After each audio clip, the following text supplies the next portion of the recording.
Bonjour à vous, dans cette nouvelle vidéo nous allons voir comment établir un diagnostic sur un produit Apple ou pour identifier une panne.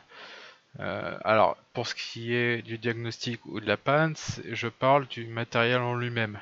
Malheureusement, ce diagnostic ne va pas pouvoir établir un dysfonctionnement de l'OS ou de problèmes de compatibilité ou d'erreurs de mise à jour ou de logiciel. Mais vous allez voir très simplement comment pouvoir faire ça. C'est à la portée de tous, vraiment. Donc je vous incite à le faire si vous rencontrez des dysfonctionnements pour voir d'où ça peut venir. Donc pour commencer, il va falloir éteindre son Mac ou le redémarrer. Mais de redémarrage, vous appuyez sur la touche D, tout simplement, comme diagnostic, exactement, et vous restez appuyé jusqu'à ce qu'un affichage se fasse.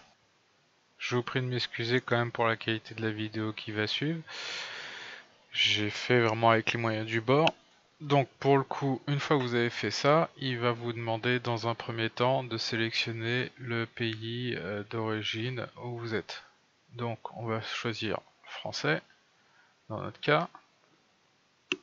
Une fois que vous avez sélectionné, voilà, vous avez la vérification qui va suivre. Ça prend 2 minutes, en règle générale ça prend vraiment pas trop longtemps. Pensez à brancher, j'ai oublié de vous le dire, votre adaptateur secteur.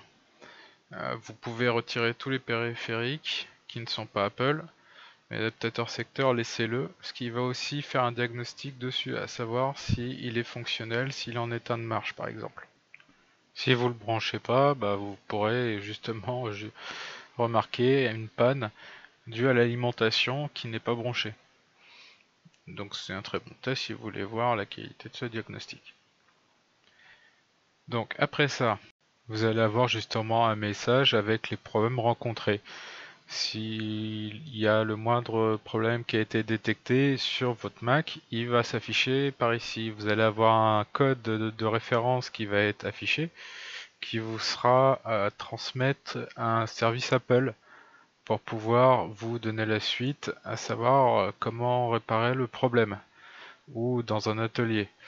Tout comme pour la vidéo précédente avec le USSD, ça vous permettra de raccourcir les délais, de savoir sinon si vous pouvez régler le problème vous-même par la suite. En règle générale, matériel, c'est rarement le cas, surtout sur des produits Apple où le démontage est vraiment assez compliqué en règle générale.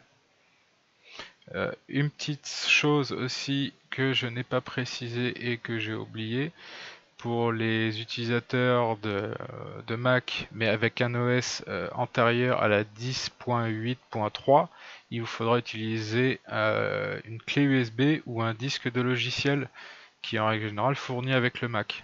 Sans ça, vous ne pourrez pas établir le diagnostic. Pour tous les autres, il n'y a aucun souci, vous pouvez le faire de cette manière-là. Enfin, quand vous utilisez la clé ou le CD, vous faites exactement de la même manière, juste vous branchez une clé ou un CD au démarrage de votre Mac.